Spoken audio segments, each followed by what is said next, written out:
Hi everybody, we've got a Vauxhall Moka here, 20,000 miles on the clock, 65 plate with one very dead turbo, snapped its shaft. The vehicle was brought to us by a local garage who didn't really want to get involved with it. The root cause for the turbo failure was a split pressure differential pipe. You could see that there'd been long-term issues with the DPF here, very blocked.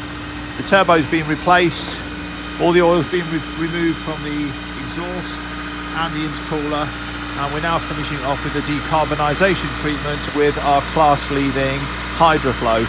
Here it is hooked up to the engine. Gas is being introduced by the air intake. It's in full power at the moment, and you can just see that the gas is being produced.